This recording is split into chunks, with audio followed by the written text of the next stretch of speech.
Hello दोस्तों, मैं आप लोगों के सामने एक नए वीडियो के साथ आज मैं आया हूं और इसमें हम लोग सॉल्व करेंगे क्या जुलाई माह के मासिक परीक्षा वाला है ना। इसमें विज्ञान का हम लोग ऑब्जेक्टिव क्वेश्चन को सॉल्व करेंगे, समझें। और इसमें हम लोग देखेंगे कि ऑब्जेक्टिव क्वेश्चन में कौन कौन हमारा सही हुआ है और आप लोग अपना मिला लीजिएगा कौन कौन आप लोग का सही होता है, कौन कौन गलत होता है। तो आइए चलिए शुरू करते हैं।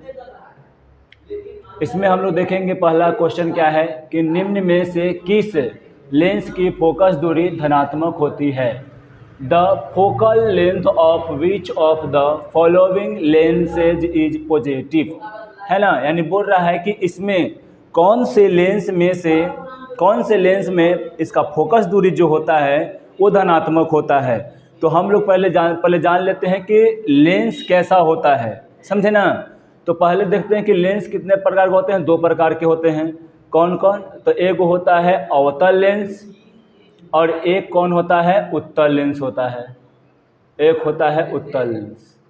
तो हम लोग ये पढ़ चुके हैं कि अवतल लेंस में क्या होता है कि अवतल लेंस में इसका जो फोकस दूरी होता है वो इधर होता है ना। और इसमें क्या होता है, इसका फोकस दूरी जो होता है वो इधर होता है। यानी और यहाँ से हम लोग इसको पकड़ेंगे कैसे कि इसमें फोकस दूरी जो होगा वो पॉजिटिव होगा या निगेटिव होगा, इसको कैसे पकड़ेंगे। तो हम लोग चिन्ह परिपाटी को पढ़े हुए हैं।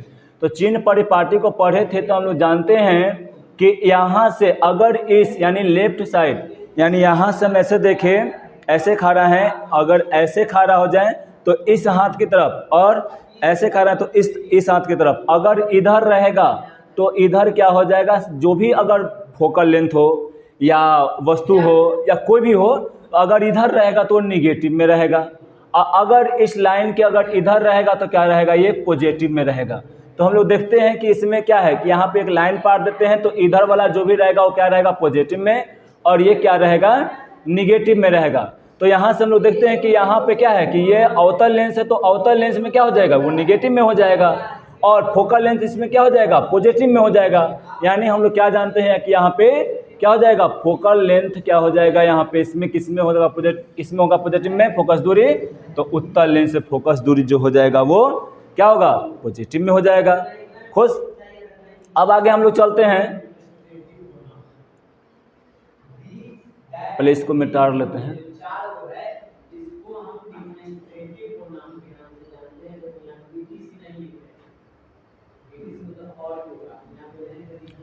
अब हम आगे देखते हैं दूसरा क्वेश्चन।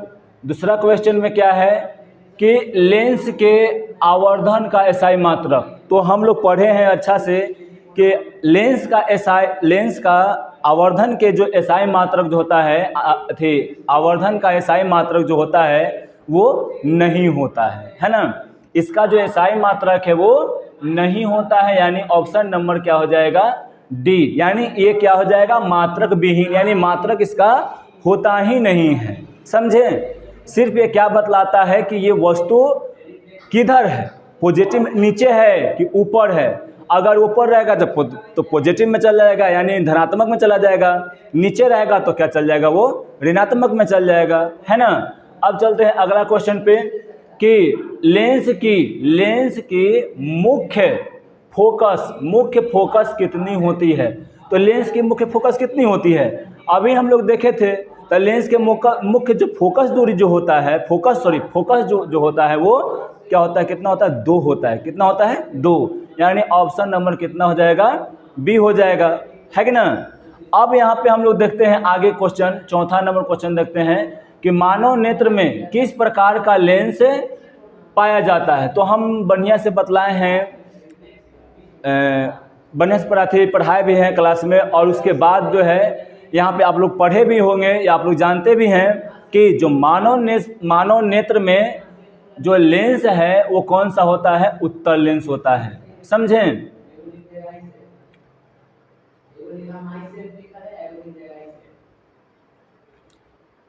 अब उसके बाद देखते हैं क्या कि हम लोग देख लिए कि मानव में क्या होता है, उत्तल लेंस होता है, मानव नेत्र में उत्तल लेंस होता है। अभी हम फिगर पार के आपको दिखा दे रहे हैं। लगभग ये ऐसे हुआ,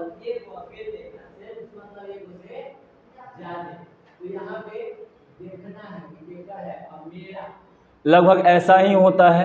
है ना, ऐसा हुआ। ये आगे से भी थोड़ा सा ऐसे करके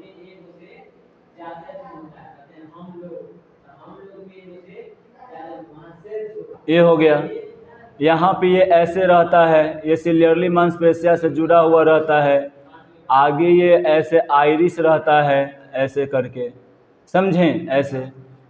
तो क्या है कि ये आप बताइए ऐसा कौन सा लेंस होता है, तो ऐसा कौन सा लेंस है, यह जो है वो उत्तल लेंस है। कौन सा लेंस है वाला, उत्तल लेंस है।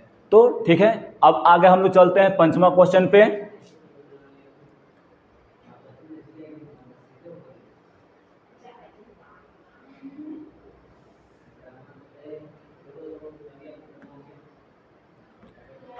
अब क्या कि नेत्र लेंस की फोकस दूरी में प्रावधिक है परिवर्तन क्रिया किस मतलब क्रिया के कारण होता है। यानी पूछ रहा है कि नेत्र जो लेंस है, नेत्र लेंस में जो परिवर्तन होता है वो किसके कारण होता है।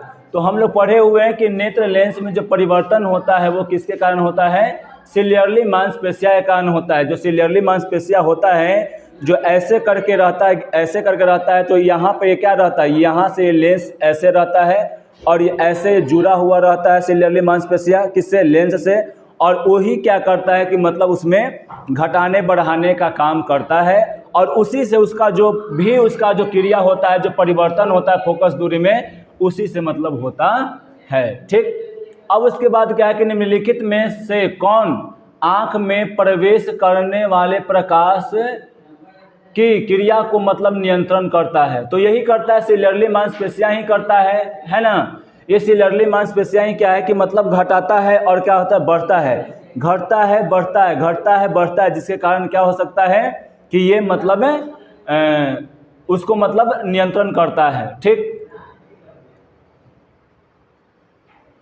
अब उसके बाद क्या है कि एक स्वस्थ आँख के लिए स्पष्ट न्यूनतम दूरी होती है। तो एक स्पष्ट आँख के लिए कितना होता है, 25 सेंटीमीटर स्पष्ट दूरी होता है।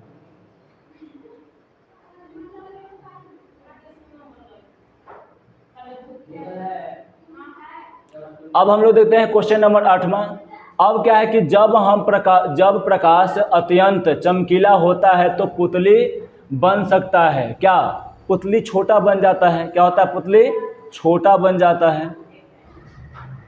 समझे क्यों, क्योंकि जैसे ही प्रकाश आता है तब पुतली क्या हो जाता है कि वो हल्का मतलब छोटा हो जाता है।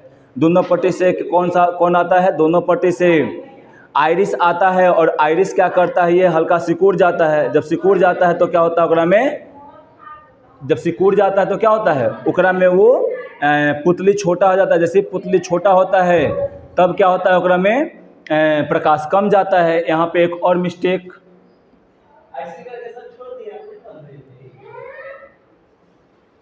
इसमें क्या हो जाएगा, क्वेश्चन नंबर 6 में क्या हो जाएगा, ऑप्शन नंबर बी हो जाएगा। ठीक, क्या हो जाएगा इसमें, ऑप्शन नंबर बी हो जाएगा। अब उसके बाद हम लोग चलते हैं आगे। फिर क्या है कि जो नेत्र निकट वस्तु को साफ नहीं देख पाता है वो कौन सा नेत्र में दृष्टि दोष है, यानी कौन सा दोष है। तो वो कौन सा दोष हो जाएगा, वो दूरदृष्टि दोष हो जाएगा। ठीक, किस लेंस का उपयोग कर दीर्घ दृष्टि दोष को दूर किया जा सकता है। किस लेंस का उपयोग करके दीर्घ दृष्टि दोष को हम लोग क्या कर सकते हैं, दूर कर सकते हैं। तो इसका ऑप्शन क्या है, बी, यानी उत्तल लेंस को उपयोग करके हम लोग दीर्घ दृष्टि दोष को दूर कर सकते हैं। इमली में कौन सा अम्ल पाया जाता है, इमली में कौन सा अम्ल पाया जाता है। तो इमली में कौन सा अम्ल पाया जाता है, तो ये कौन सा अम्ल है, टार्टरिक अम्ल है। कौन सा अम्ल है, टार्टरिक अम्ल है। ठीक, अब आगे चलते हैं क्वेश्चन नंबर 12 पे। तो अब यहाँ पे हम लोग देखते क्या है कि निम्नलिखित में ऑल्फैक्टरिक सूचक किसे कहा जाता है। तो क्या बोल रहा है, ऑल्फैक्टरिक सूचक किसे कहा जाता है। तो ये इसका जो ऑप्शन हो जाएगा, जो आंसर हो जाएगा वो क्या है, डी, क्या हो जाएगा, फिनेल्फ्थलीन हो जाएगा। ठीक, अब क्या है यहाँ पे कि अम्ल और क्षार आपस में अभिक्रिया करके क्या बनाते हैं? तो जब अम्ल और क्षार आपस में अभिक्रिया करते हैं तब क्या बनाता है? लवण का निर्माण करता है। क्या करता है यहाँ पे? लवण का निर्माण करता है। जैसे में देखते हैं हम लोग, अम्ल का मतलब क्या हो गया? HCl हो गया, और क्षार यानी NaOH आ गया, तो ये क्षार हो गया, ये अम्ल होगा। जब ये दोनों आपस में अभिक्रिया करेगा तो क्या बनाएगा? NaCl बना देगा, और प्लस में क्या बना देगा? H2O बना देगा। यानी यहाँ पर NaCl क्या हो गया? यहाँ पे NaCl क्या हो गया? यहाँ पे ये लवण हो गया। ठीक, अब आगे हम लोग चलते हैं क्वेश्चन नंबर 14 पे।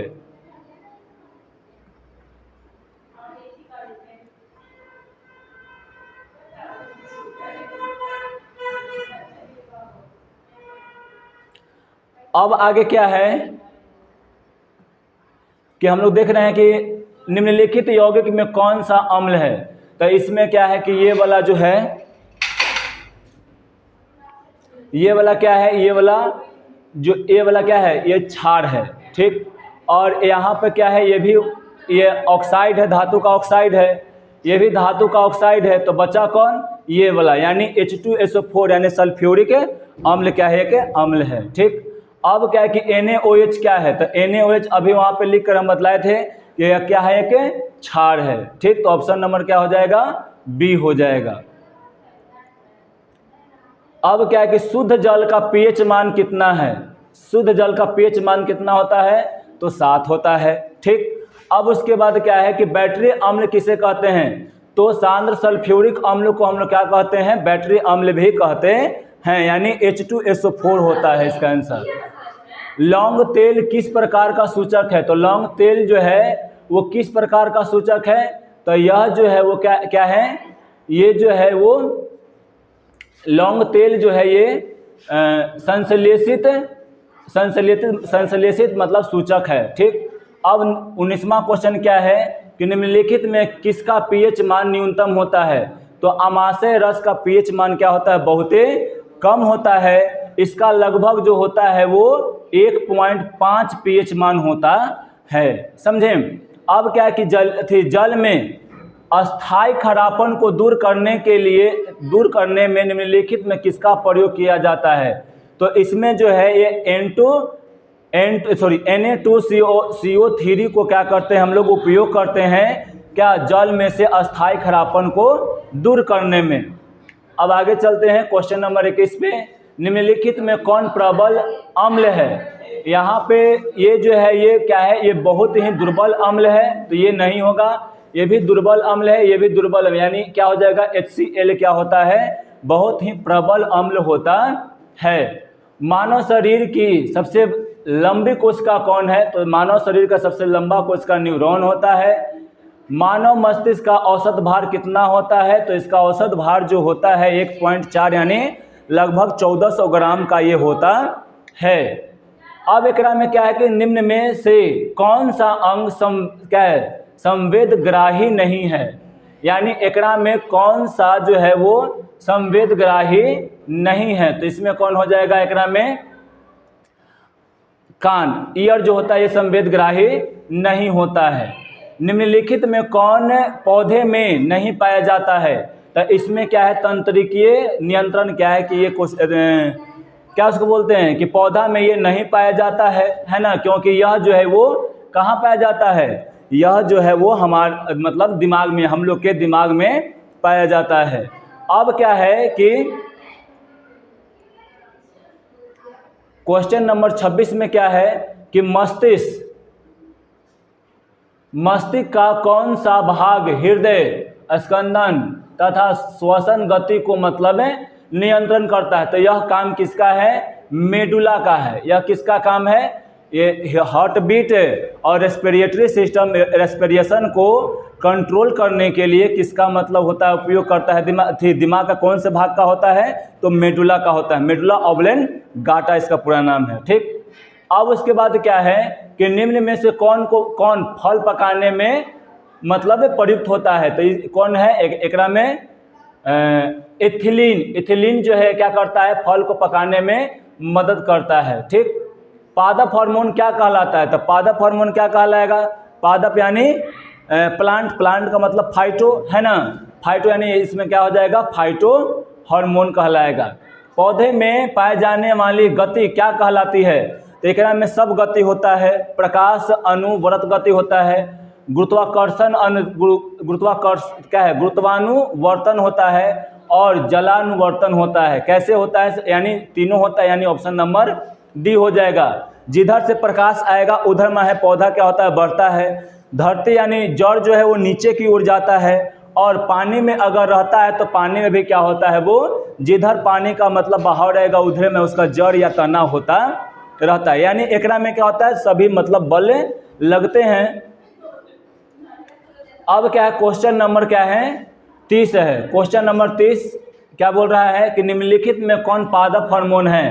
तो इसमें देखिए यह जो है ये क्या है, ये जो है ये नहीं होगा। क्यों, क्योंकि ये इंसुलिन है। इंसुलिन कहाँ से निकलता है, इंसुलिन मानव शरीर के जो पैंक्रियाज है वहाँ से निकलता है, और इसके कारण इसके बढ़ने से क्या होता है, डायबिटीज नामक रोग होता है। तो ये क्या है कि ये इंसुलिन क्या है, एक मतलब मानव हार्मोन है ना।